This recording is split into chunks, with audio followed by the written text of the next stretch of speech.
তো বন্ধুরা, আজ আমি শেয়ার করব আপনার সাথে লঙ্কার একটা আচারের রেসিপি। তো এখানে দেখুন, কাঁচা লঙ্কা আমি 200 গ্রাম নিয়ে নিয়েছি, আর এখানে নিয়েছি লেবু। তো প্রথমে লঙ্কাগুলোকে পরিষ্কার করে ধুয়ে শুকনো করে নিয়েছি। আর এর মধ্যে কিন্তু এক ফোঁটা জল নেই, জল থাকলে কিন্তু আচারটা নষ্ট হয়ে যাবে।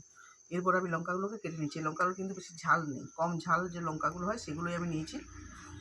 আপনাদের সাথে আমি রেসিপিটা শেয়ার করছি। তো প্রথমে লঙ্কাগুলোকে একটু টুকরো টুকরো করে আমি কেটে নেবো। তো লঙ্কাটা দেখুন আমার কেটে রেডি করা হয়ে গেছে। এর মধ্যে দিয়ে দিচ্ছি লেবুর যে রস, লেবুর রসটা দিয়ে কিছুক্ষণ ভিজিয়ে রেখে দিচ্ছি।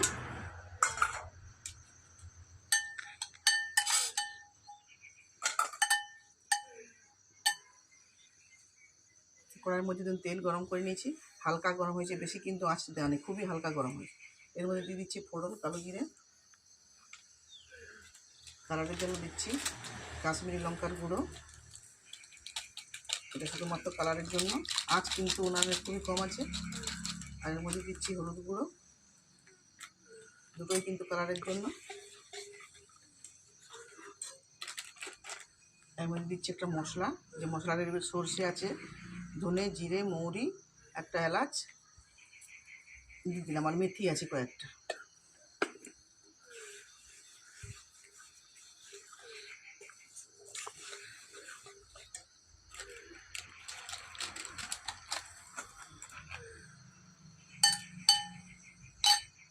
আমি এই তেলটাকে এর মধ্যে আমি ঢেলে দিচ্ছি।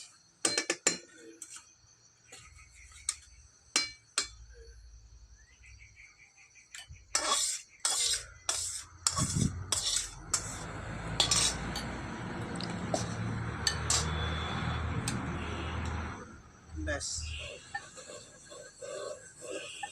কত সহজে করা গেল দেখুন লঙ্কার আচার। তো বেশি দিন সংরক্ষণের জন্য একটু ভিনিগার দিয়ে দেবেন, আমি ভিনিগার দিচ্ছি না, আপনারা একটু ভিনিগার দিয়ে দেবেন।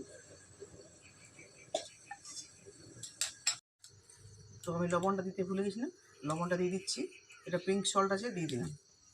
ব্যাস, হয়ে গেছে। কত লবণীয় হয়েছে দেখুন। তারপর আমি একটা কাচের যেখানে বোল নিয়েছি, এর মধ্যে তুলে নিচ্ছি।